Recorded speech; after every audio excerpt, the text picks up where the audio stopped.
ठीक है, ये आपके स्क्रीन पर जो दिख रहा है ये Leibniz rule of differential under integral sign है ना, ये कंप्लीट है। Leibniz rule of differential under integral sign मतलब जिस फंक्शन को आप इंटीग्रेट करना नहीं जानते हैं उसे भी आप डिफरेंशिएट कर सकते हैं, है ना। इस रूल को लिबनीज ने दिया था, तो इसीलिए उसी के नाम पर इसको रखा जाता है कि Leibniz rule of differential under integral sign. देखिए इसका पूरा तरीका मैं बताता हूँ क्या करते हैं इस रूल के थ्रू। सबसे पहला पार्ट इसका डी बाई डी एक्स निकालना है ना, ये d by d x of this, इसकी वैल्यू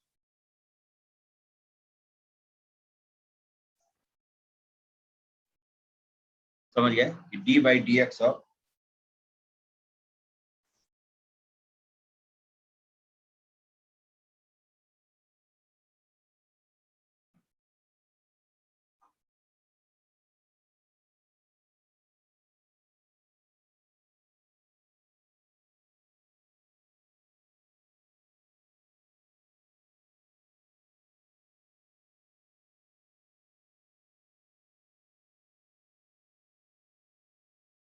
ठीक है।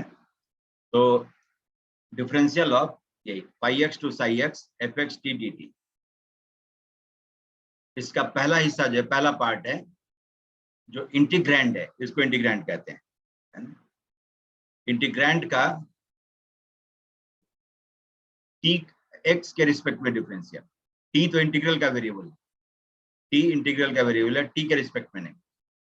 उसके अलावे बाय द वे एक्स है उसमें, है ना, तो एक्स के रिस्पेक्ट में पहला पार्ट है इसका डिफरेंशियल। ठीक है, keeping the limit same, limit वही है phi x to psi x, समझ गए।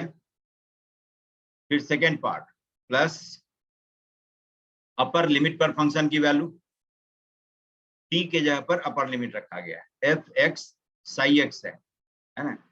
तो फंक्शन में एफ एक्स टी लिखा हुआ था, तो टी के जगह पर साई एक्स डाल देना है, मतलब इंटीग्रल के वेरिएबल के जगह पर साई एक्स डाल देना, और इनटू साई एक्स का डिफरेंशिएशन, ठीक है, साई डैश एक्स हो गया, माइनस लोअर लिमिट पर वैल्यू, लोअर लिमिट पर वैल्यू टी के जगह पर लोअर लिमिट रखिए, lower limit is phi x, और इनटू फाई एक्स का डिफरेंशिएशन, समझ गए। ये है complete Leibniz rule of differential under integral, है ना। लेकिन लिमिट निकालते समय अभी शुरुआती दौर में इसका यूज नहीं होता है, इसलिए जो हो सकता है इसमें एक्स इंटीग्रल के साथ मिक्स्ड नहीं हो, लेकिन आगे चल करके जब डिफरेंशियल इक्वेशन तक आते हैं आप, तो वहां तक इसका यूज होना शुरू हो जाता है ना। जब इंटीग्रल की पहचान होती है, ठीक है, जब आप इंटीग्रल सॉल्व करना सीख लेते हैं, तब जाकर के इसका भी इन्वॉल्वमेंट होता है ना। और वैसे कॉम्पिटिटिव एग्जामिनेशन में तो मान के ही चलेगा लोग, इंटीग्रल पढ़ के ही आया होगा सर, तो इसीलिए वहां पर तो कुछ भी पूछ सकता है। पढ़ते समय लिमिट्स में यूजुअली इसका यूज नहीं करवाता है, क्यों, तो इंटीग्रल से पहले का टॉपिक है, उसमें इंटीग्रल यूज कर दिया तो इतना ही काफी लगता है डिफरेंशियल का यूज। तो इसीलिए धीरे धीरे अंत तक जा करके इसका भी इन्वॉल्वमेंट उस इंटीग्रल में आ जाएगा, मतलब लिमिट में जब डिफरेंशिएट करना होगा तो ये इंटीग्रल पोर्शन भी हो सकता है कि रहे, तो कोई फर्क नहीं पड़ता है। अब इसका कंप्लीट डिमॉन्स्ट्रेशन मैं कर देता हूँ कि d by d x of, आपको कहता है एक्स टू एक्स स्क्वायर और फंक्शन मैं ले लेता हूं साइन ऑफ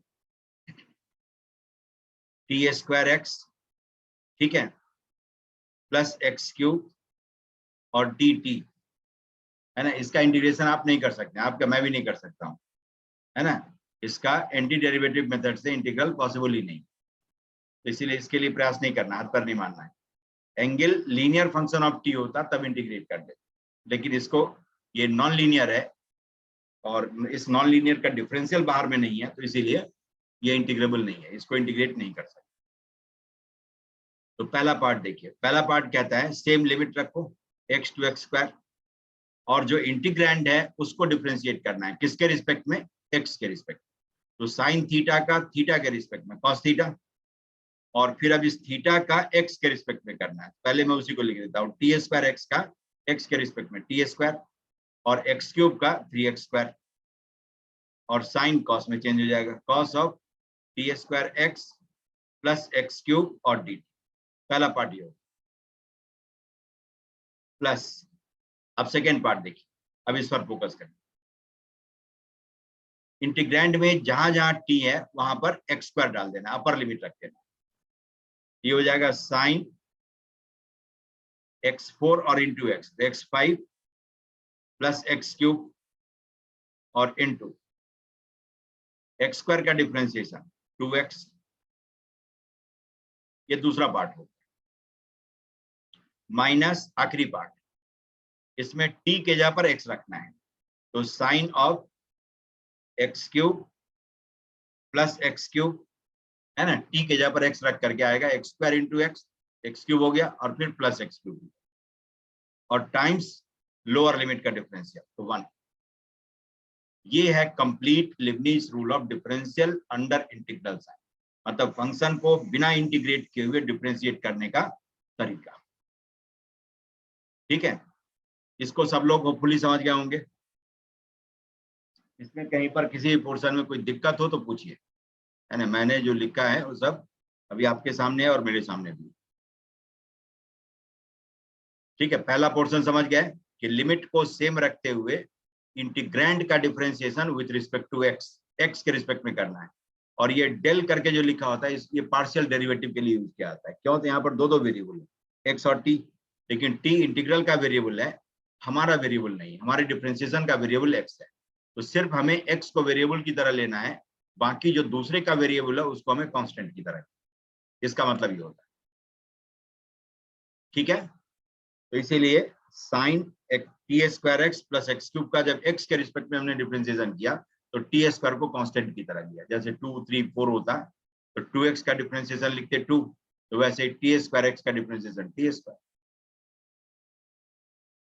पहला पार्ट ये है। दूसरा पार्ट है इंटीग्रैंड में टी के जगह पर जो इंटीग्रल का वेरिएबल है, अब ये नहीं कि टी पकड़ के रखना है, अब एग्जामिनेशन में कुछ और वेरिएबल दिया तो वही है इंटीग्रल का वेरिएबल, ठीक।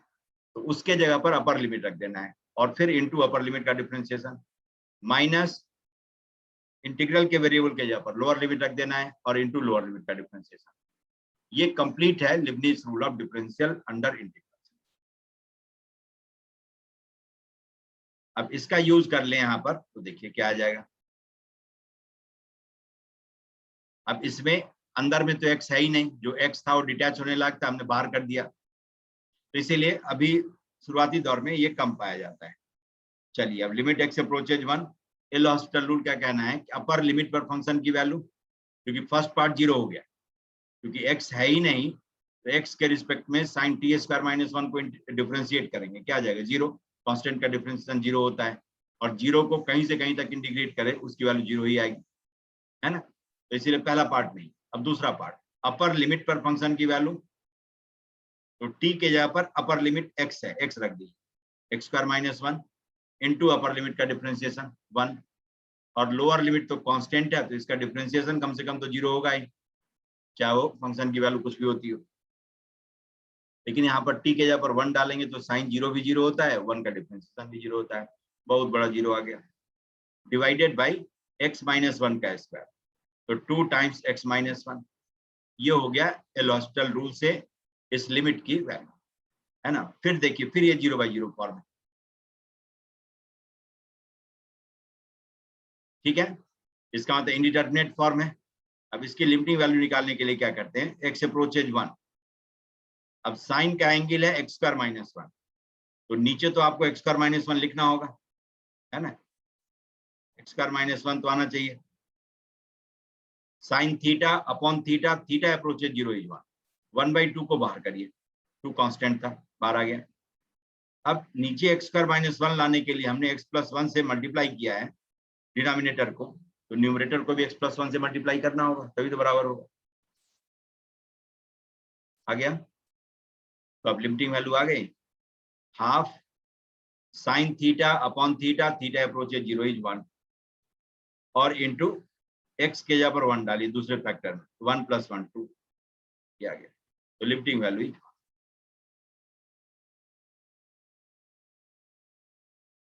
ठीक है। तो इस तरह से भी ये लिमिट एक पूछ लिया करता है कि इंटीग्रल फॉर्म में दे देगा और तब कहेगा आपको कि इसकी लिमिटिंग वैल्यू बताओ, तो हो जाएगा।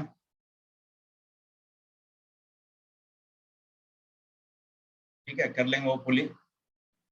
तो ये है आपका लिमिट, कॉन्टिन्यूटी और डिफरेंशिएबिलिटी से रिलेटेड बात, और लिमिट में खास करके ये सब चीज, जो कि कॉम्पिटिटिव एग्जामिनेशन का ये बैकबोन होता है। जैसे ये सब जानते होंगे कि लिमिट, थोड़ा सा ऊपर करिएगा सर, थोड़ा सा ऊपर। अच्छा बिल्कुल करता हूँ, थोड़ा सा बस। ठीक है, बस।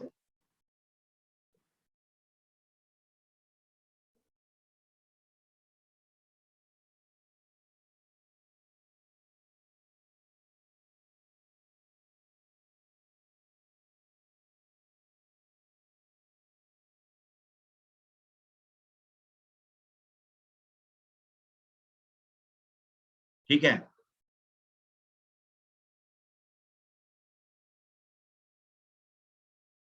जी सर, हो गया।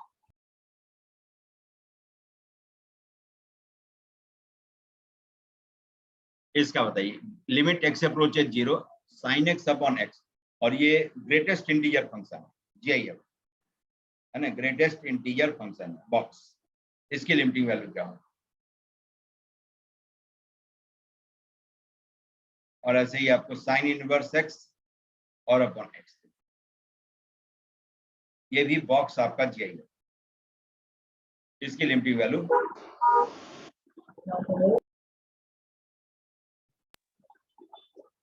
तो 0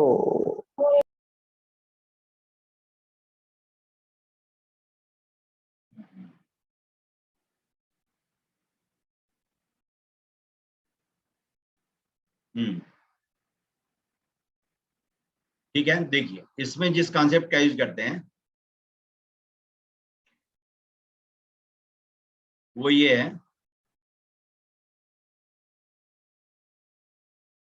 कि साइन एक्स का ग्राफ कुछ इस तरह से होता है ना, -π से π के बीच में मैंने बना लिया, हमें 0 के करीब में देखना है। ठीक है, tan x -π/2 से π/2 के बीच में,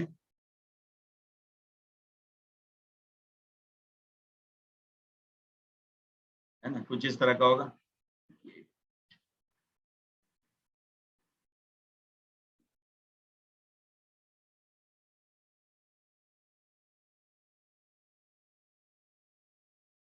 tan x जो है आपका -π/2 से π/2 के बीच में कुछ इस तरह का होगा।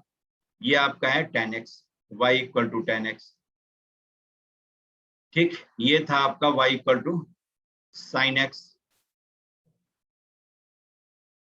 अब जो है एक ये आपका है y = x। ठीक, तो स्पेशली 0 से लेकर π/2 के बीच में देखें, for x belonging to 0 to π/2, 0 पर तीनों की वैल्यू सेम, 0 से π/2 के बीच में मैं कह रहा हूं। तो सबसे ऊपर ग्राफ किसका है? tan x का, इसका मतलब सबसे ज्यादा वैल्यू tan x की होगी, और सबसे नीचे sin x का है, तो sin x is less than x is less then tan x। ठीक है, यही आप नेगेटिव साइड की बात करें for x belonging to -π/2 to 0, तो ठीक उल्टा है। साइन x की वैल्यू सबसे ज्यादा, x की वैल्यू उसके बाद बीच बीच में है, और tan x की वैल्यू सबसे कम, सबसे नीचे ग्राफ उसी का है। तो जिसका ग्राफ सबसे नीचे है इसका तो उसके y की वैल्यू इतना कम है, क्योंकि y coordinate increases from bottom to top. ठीक है, ये रिलेशन है इसका। लेकिन अब जरा देखिए, साइन x x0 से π/2 के बीच में लेस देन x है, इसका मतलब साइन x अपॉन x की वैल्यू क्या होगी? Less than 1। क्यों? x पॉजिटिव है, पॉजिटिव नंबर से डिवाइड करने पर इनइक्वालिटी पर कोई असर नहीं होता है ना, इनइक्वालिटी विल रिमेन सेम, क्योंकि x जब 0 और π/2 के बीच में लेते हैं तो मोर देन 0 जैसे ये तो पॉजिटिव, मोर देन 0 नंबर से डिवाइड करें, मल्टीप्लाई करें, इनइक्वालिटी बेअसर रहेगी। लेकिन यहाँ पर देखिए, जब x -π/2 से 0 के बीच में है तो अब sine x is more than x है, साइन x का ग्राफ y = x से ऊपर है, मोर देन x। अब x से इसको डिवाइड करें, इनइक्वालिटी क्या होगी? चेंज हो जाएगी। ठीक है, x से डिवाइड करने पर इनइक्वालिटी चेंज हो जाएगी। क्यों? तो x is less than 0, x lies between -π/2 to 0। समझ गए? तो sin x upon x will be less than 1। तो both in the both cases, आप लेफ्ट हैंड लिमिट निकाले इसकी या राइट हैंड लिमिट निकाले, दोनों ही हालत में sin x अपॉन x की वैल्यू क्या होगी? 1 के करीब में तो होगी, क्योंकि sin theta upon theta, theta approaches 0 is 1, limiting value 1 है। लेकिन ग्रेटेस्ट इंटीजर एक ऐसा जिद्दी फंक्शन है, जब आप कहेंगे कि लगभग इसकी वैल्यू 1 है, तो कहेगा खोल करके बताओ कि पक्का 1 था या 1 से ज्यादा था या 1 से कम था, जिसको कि 1 कह रहे हो, क्योंकि लगभग कहोगे उससे बात नहीं बनेगी। ग्रेटेस्ट इंटीजर बिल्कुल एक्यूरेट वैल्यू देता है, एग्जैक्टली वैल्यू देगा को इंटीग्रल वैल्यू। तो आप 1 से कम कहेंगे, जैसे ही नहीं थोड़ा सा तो कम था, 0.99 था, क्योंकि sin x upon x in both the cases is less than 1, तो प्रैक्टिकली इसकी वैल्यू ऐसी रही होगी 0.99, बहुत 9 ऐसे। तो कहेगा चलो ठीक है, 1 से कम तो था ही, तो 1 से छोटे जस्ट लेस नंबर की ग्रेटेस्ट इंटीजर वैल्यू क्या हो जाती है? 0। तो ग्रेटेस्ट इंटीजर विल बी 0। समझ गए? तो sin x upon x approaches 0 और sin x अपॉन x पर ग्रेटेस्ट इंटीजर लगा हुआ है, इसकी लिमिटिंग वैल्यू हो जाएगी 0। रीजन आपके सामने। यही tan x और x की बात करते हैं तो ठीक उल्टा होता है ना, tan x upon x will be more than 1, देख सकते हैं दोनों केस में, और tan x upon x approaches 0 is also 1। लेकिन आपसे यही ग्रेटेस्ट इंटीजर लगा करके पूछा तो अब कभी, अब इसमें गलती नहीं होगी, इसमें तो आप 1 लिखेंगे तो भी चलेगा, है ना, क्योंकि जस्ट मोर देन 1 है, मतलब इस तरह की वैल्यू है, पॉइंट बहुत 0 के बाद में 1, ये इस तरह की वैल्यू है, ऐसे नंबर की ग्रेटेस्ट इंटीजर वैल्यू होती है 1। तो इसीलिए tan x अपॉन x की ग्रेटेस्ट इंटीजर वैल्यू नहीं पूछेगा आपसे, है ना, आपसे पूछेगा sin x अपॉन x पर। क्यों? तो वहां जो कन्वेंशनल वैल्यू है उससे अलग वैल्यू है। ठीक है, अब यही आपसे sine inverse x upon x पूछ लिया, अब इसी से इंटरप्रेट कर सकते हैं। पॉजिटिव वाले के लिए करिए, नेगेटिव वाला भी वही फॉलो करता है, वही ट्रेंड। तो sine x is less than x in between 0 to π/2, और अब तो इनवर्स के बारे में आपको जानकारी है, अब दोनों साइड साइन इनवर्स ऑपरेट करिए। तो sine inverse sine x will be less then sine inverse x, और x जब 0 से π/2 के बीच में हो तो साइन इनवर्स साइन x को क्या कहते हैं? x। इनफैक्ट -π/2 से π/2 तक होता तब भी कहते हैं x is less then sine inverse x। अब जरा बताइए कि sine inverse x upon sine x क्या हो जाएगा? More than 1। इसकी भी लिमिटिंग वैल्यू 1 होगी, लेकिन ये tan x अपॉन x की तरह की वैल्यू देगा, तो इसकी भी लिमिटिंग वैल्यू हो गई 1 इज 1। क्यों? तो रीजन यहाँ सामने है। ठीक है, तो greatest integer of sine inverse x upon x is 1। इस बात को समझ गए?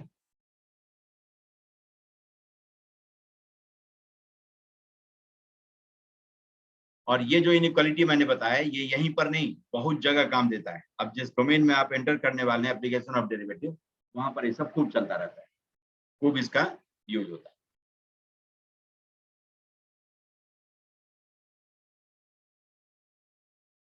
ठीक है, इसको देख के बताइए।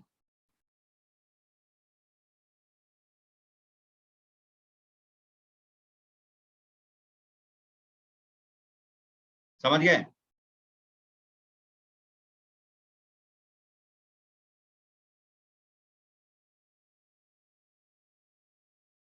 देख के बताइए, इसमें कोई दिक्कत? No sir. ठीक है, हटा दो इसको। तो ये Yes, सब sir. ये सब भी पूछता रहता है, और ये बहुत ही इंपॉर्टेंट चीज है ना। इसका एप्लीकेशन ऑफ डेरिवेटिव पढ़ते समय काफी यूज है।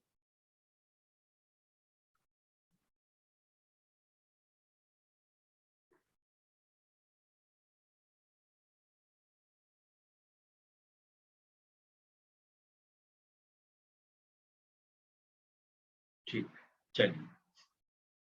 एक और चीज जो मैं बता देता हूँ, हो सकता है कहीं, जैसे एक्सपेंशन लिखना तो जानते होंगे सबका। एक्सपेंशन लिखना जानते हैं या नहीं? लेकिन बेसिक एक्सपेंशन इतना जरूर हमें पता होना चाहिए कि कभी लिमिट निकालते समय आसानी क्वेश्चन होता है, एक तो होगा ही होगा, एक पक्की बात है। एक क्वेश्चन का मतलब 4 मार्क्स है ना, और 4 मार्क्स कम से कम एफर्ट में आ जाता है, और कभी कभी तो 2-2 भी दे देता है। और इसलिए देता है कि इसमें देखना है कि डिफरेंशिएशन, इंटीग्रेशन किसी का भी यूज करवा सकता है। तो जैसे एक्सपेंशन है sin x cos x e raised to the power x log 1 plus x, है ना। इन सब का एक्सपेंशन तो बेसिक है, तो जानते ही होंगे, है ना। e raised to the power x ये आपका 1 plus x plus x square upon 2 factorial and so on, यही होता है। log 1 plus x minus x square by 2, इसमें फैक्टोरियल नहीं होता है, x cube by 3 and so on, ठीक है। sin x cos x का लिखते हैं तो sin x is x minus of x cube upon 3 factorial, x5 upon 5 factorial and so on। ऐसे ही cos x का आप लिखेंगे तो 1 अल्टरनेट प्लस माइनस ये चलते रहता है, 1 minus of x square upon 2 factorial plus x4 upon 4 factorial and so on। अब जैसे cos x sin x का है,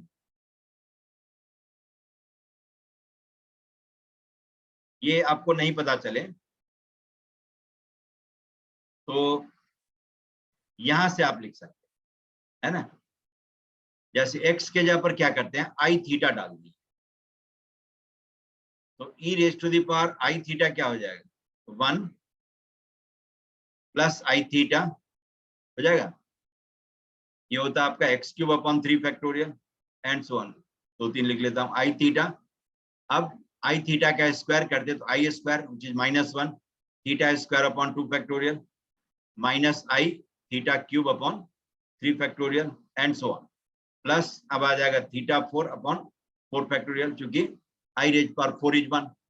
अब ई रेज पर आई थीटा को लिखते हैं आप cos थीटा प्लस आई साइन थीटा, होता है यूलर फॉर्म में, और चूंकि ये होता है इसीलिए लिखते हैं, ऐसा नहीं खाना पूर्ति करते हैं। 1 minus theta square upon 2 factorial plus theta 4 upon 4 factorial and so on, और plus iota theta minus of theta cube upon 3 factorial plus theta 5 upon 5 factorial, यही अगला आने वाला है एंड सो ऑन। अब कॉम्प्लेक्स नंबर इक्वल है, दो complex number equal है तो real part will be equal to real part and imaginary part will be equal to imaginary part. अब दोनों पार्ट को इक्वेट करेंगे तो आपको cos x और sin x का एक्सपेंशन आ जाएगा, ठीक है। cos थीटा का देखिए x के जगह पर थीटा डाल करके यही है, और sin थीटा का उसमें x के जगह पर थीटा डाल दीजिए, या इसमें थीटा के जगह पर x रख करके पढ़िए उसको, वही लगेगा। तो e रेज पर x आता है तो sin थीटा cos थीटा दोनों ही आ जाएगा, ठीक है। एक tan x का अलग तरह का होता है ना, tan x का अलग तरह का एक्सपेंशन होता है, जिसको लिखने के लिए एक सीरीज है जिसका आप यूज कर सकते हैं, है ना। बाय द वे भूल गए था, लेकिन कोशिश करिएगा, जो जहाँ पर निकालना तो पॉसिबल नहीं होगा कि वहाँ एक्सपेंशन लिखें और तब करें, ऐसा क्वेश्चन भी नहीं देगा। लेकिन हाँ, tan x का बाय द वे या कोई ऐसा फंक्शन लगे कि यहाँ एक्सपेंशन लिख लूं तो आसानी से आ जाएगा, तो लिख सकते हैं आप एफ एक्स को f0 f डैश 0 और upon 1 factorial x f double dash 0 और upon 2 factorial x square, f जितना डैश होगा उतने का फैक्टोरियल नीचे में लिखना है, triple dash 0 upon 3 factorial x cube और x के पावर में उतना ही रखना है, एंड सो ऑन। अपने आप जब सीरीज टर्मिनेटिंग होगी तो टर्मिनेट हो जाएगी, और सीरीज जब नॉन टर्मिनेटिंग होगी तो अपने आप अनवरत चलते रहे, है ना। इसमें से जो भी एक्सपेंशन मैंने लिखा उन सबको आप ट्राई कर सकते हैं एफ एक्स की जगह पर उसको लिखकर। जैसे एफ एक्स को मैं tan x लिख लूं, एफ एक्स को मैं tan x लिख लूं तो f0 की वैल्यू क्या आ जाएगी, 0। शुरुआत हो गई 0 से, f0 इज 0। एक बार डिफरेंशिएट करिए f डैश x तो sec स्क्वायर x, अब f डैश 0 निकालें तो sec स्क्वायर 0 की वैल्यू क्या हो जाएगी, 1। इसका ड्यूअल पर्पस है, दो पर्पस, एक तो डिफरेंशिएशन में आपको कैसे अप्रोच करना है वो बताना, और दूसरा कि एक्सपेंशन भी आ जाएगा, तो इसके सारे एक कॉन्सेप्ट बता दूंगा, है ना। f dash x is sec square x, sec square 0 is 1। अब f डबल डैश x ये निकालें तो sec स्क्वायर x का डिफरेंशिएशन क्या लिखेंगे, 2 sec x, ये हो गया sec x के रिस्पेक्ट में, और sec x का x के रिस्पेक्ट में sec x into tan x, ठीक है। ये हो गया आपका 2 sec स्क्वायर x और इंटू tan x। इसका मतलब f डबल डैश 0 की वैल्यू कितनी आ गई, 0, ठीक है। अब देखिए, अब इसको कितनी बार भी आप डिफरेंशिएट करेंगे तो सिर्फ दो ही डिफरेंशिएशन की जरूरत होगी कि tan x का sec स्क्वायर x होता है और sec स्क्वायर x का 2 sec square x into tan x होता है, दैट्स इट। इसके अलावा कहीं कुछ जानने की जरूरत नहीं, इसको आप 1000 बार डिफरेंशिएट करिए। जैसे मैं लिखता हूँ ट्रिपल डैश, देखिए ट्रिपल डैश x लिखे तो 2 को तो बाहर करिए, sec स्क्वायर x और इंटू tan x का differentiation sec square x, product rule of differentiation मैं लगा रहा हूँ, प्लस sec स्क्वायर x का differentiation 2 sec square x tan x और इंटू tan x, हो गया। चलिए अब f ट्रिपल डैश 0 की वैल्यू निकाल करके इसको साइड करता हूँ, f ट्रिपल जिसमें भी tan है वो 0 हो जाएगा, है ना। और बिना tan वाला sec 4x है, sec square x into sec square x, और sec 0 की वैल्यू होती है 1, ये काम खत्म हो गया। अब देखिए इसमें से दोनों में से sec स्क्वायर x को तो बाहर किया ही जा सकता है, कॉमन ले लीजिए, तो 2 sec स्क्वायर x और इंटू क्या बच जाएगा, sec square x and plus 2 tan square x, जिसको कि आप लिख सकते हैं 2 times sec square x minus 1, है ना। तो ये आ जाएगा आपका 2 sec स्क्वायर x और into 3 sec square x minus 2, ये सिंप्लीफाइड फॉर्म हो गया। अब इसको डिफरेंशिएट करेंगे एक बार और, फोर्थ डेरिवेटिव निकाला तो भी देखिए आपको sec स्क्वायर x का डिफरेंशिएशन चाहिए, तो 2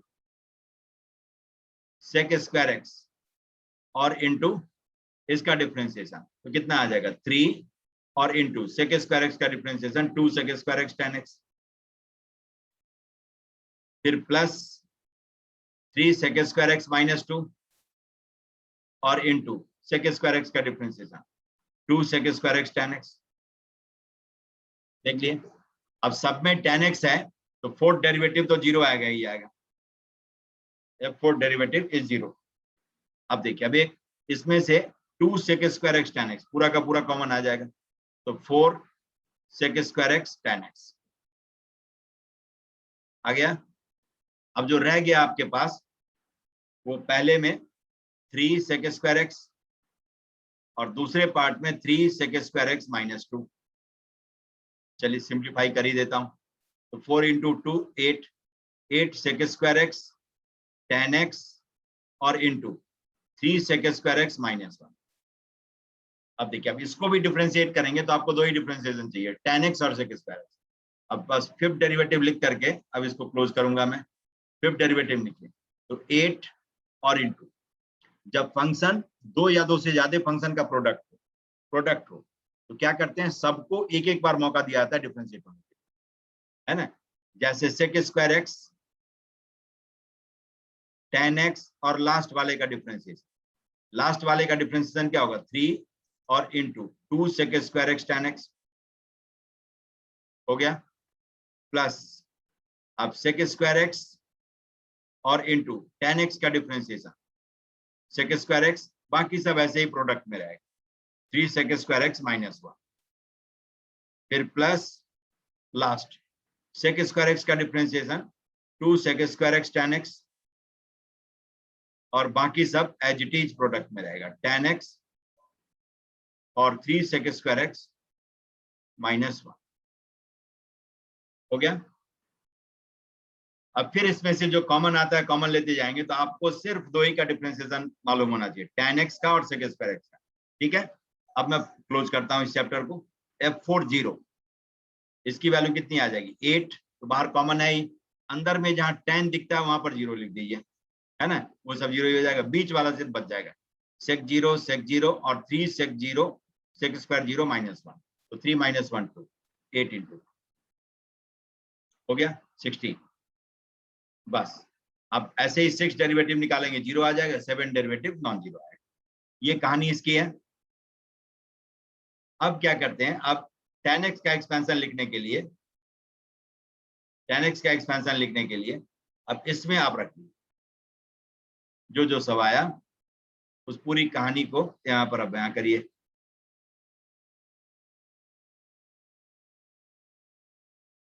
ठीक है, अब fx के जगह पर मैं लिखता हूं tan x equal to f0 तो गया, f डैश 0 की वैल्यू है 1 तो x, f डबल डैश 0 भी गया, ट्रिपल डैश 0 की वैल्यू आई है 2, तो 2 और अपॉन 3 फैक्टोरियल, तो 3 into 2 x cube, f4 dash 0 वो भी गया, 5 डैश की वैल्यू है ना 16 लास्ट में जो हमने निकाला, और अपॉन 5 फैक्टोरियल, तो 5 4 3 2 1 ये हो गया, और x raise to the power 5 काफी है, इतना दूर भी रहे तो चलेगा x क्यूब तक, और अच्छा है x अपॉन 1 है और x क्यूब अपॉन 3 है, ये आप इतना रख भी सकते हैं। इसमें रैंडम आता है, इसमें कोई पैटर्न फॉलो नहीं होता। 4 इंटू 2 8 इंटू 2, तो 2x रेज पावर 5 और अपॉन 15 एंड सो, ये हो गया आपके tan x का एक्सपेंशन। ठीक है, इस तरह से किसी भी फंक्शन का आपको एक्सपेंशन लिखना हो, सिर्फ वो 0 पर कॉन्टिन्यूसली डिफरेंशिएबल होना चाहिए, तो आप इस रूल को यूज करके लिख सकते हैं, सिर्फ 0 पर कॉन्टिन्यूसली डिफरेंशिएबल होना चाहिए, शर्त यही है। तो आप इसका डिफरेंशिएशन एक्सपेंशन लिख सकते हैं, और एक्सपेंशन लिख करके लिमिटिंग वैल्यू निकाली जा सकती है, नहीं आसानी से आ जाएगा। अब जरा देखिए, अब ये क्यों मैंने किया, तो दो इसका पर्पस था। एक तो डिफरेंशिएशन में आपको जो पैनिक होता है उस पैनिक को हटा देना, है ना। देख रहे हैं कि कितना कॉम्प्लेक्स दिख रहा था, लेकिन हमारे लिए आसान था। क्यों, तो दो ही तो डिफरेंशिएशन मैं लिखा बार बार कि tan x का sec स्क्वायर x होता है और sec स्क्वायर x का 2 sec square x tan x होता है, इसके अलावा कोई लोड नहीं पाला। कई फंक्शन का प्रोडक्ट है फंक्शन, उसको डिफरेंशिएट करना हो तो सबको एक एक बार डिफरेंशिएट होने का मौका देते हैं।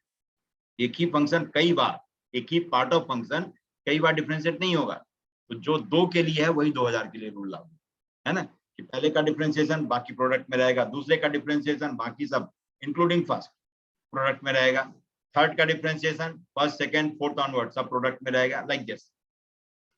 इस तरह से सब एक एक बार डिफरेंशिएट होगा। अब इसके पीछे वजह क्या थी तो मैं बता, जैसे आपसे पूछे कि लिमिट x अप्रोचेस 0 और ये दे दिया आपको sin square x greatest integer sin square x upon x square cos x, इसकी ग्रेटेस्ट इंटीजर वैल्यू बताओ। ये आपका GIF, ये सवाल है। ठीक है, अब ये उल्टा भी हो सकता है, तो घर पर हो सकता है ऐसे सीधा है, वहां जाके उलट गया, और दोनों ही केस में आपने एक ही जवाब लिख दिया जो घर पे पढ़ के गया था। यूजुअली हम कोरिलेट करते हैं, तो इसको देखेंगे तो क्या हालत है, limit x approaches 0 sin x upon x और into tan x upon x, नहीं यही लगता है, यही लिखा हुआ है, समझ गए। अब दोनों की लिमिटिंग वैल्यू क्या है 1, दोनों की ही लिमिटिंग वैल्यू है 1, ठीक, लेकिन दोनों की लिमिटिंग वैल्यू 1 है, दोनों 1 नहीं है, दोनों 1 नहीं है, दोनों की लिमिटिंग वैल्यू 1। तब दो 1, अब दोनों एक sin x अपॉन x 0 को अप्रोच करता है, अभी हमने देखा है, लेकिन इट जस्ट लेस देन 1 है। और tan x अपॉन x भी 0 को अप्रोच करता है, x अप्रोच है 0, but it is just more than 1, तो प्रोडक्ट कैन स्विंग एनीवे। अब ये किधर है, जस्ट दोनों का प्रोडक्ट मोर देन 1 है कि लेस देन 1 है, ये कौन बताएगा साफ साफ? एक्सपेंशन, ठीक है। sin x is x minus x cube upon 3 factorial and so on. चलिए दो ही लिख करके छोड़िए, ज्यादा लिखना नहीं है। इसका अंतर sin x upon x will B 1 minus x square by 2 factorial and so on. और इसलिए भी sin x upon x x approach 0 को 1 कहते हैं, क्योंकि 1 के अलावा बाकी सब में x है, सब 0 हो जाएगा। अब देखिए tan x हो गया आपका, दो ही लिखता हूं, x plus x cube upon 3 2 upon 15 x5। अभी तो ठीक है, कुछ समय के बाद हो सकता है गैप हो जाए, जाने दीजिए उसको। tan x अपॉन x, इसको आप लिख सकते हैं 1 plus x square upon 3 and so on, ठीक है। अब इन दोनों को मल्टीप्लाई करें, इन दोनों को मल्टीप्लाई करके देखिए क्या आता है। sin x अपॉन x, ठीक है, और into tan x upon x, ठीक है। तो 1 को 1 से मल्टीप्लाई करेंगे, 1 आ गया, ठीक। अब एक्स स्क्वायर बाई 3 है और इधर में आपका minus of x square by 2 है ना। अब दोनों को सॉल्व करें, स्क्वायर बाय 3 फैक्टोरियल ही होगा ना, 3 फैक्टोरियल होगा ना, हाँ, या 3 फैक्टोरियल है, 2 नहीं है, 3 फैक्टोरियल, ठीक है। तो देखिए -1/3 फैक्टोरियल है और ये 1/3 है, तो 1/3 और माइनस इसको 1/6 लिख दें। अब ठीक है,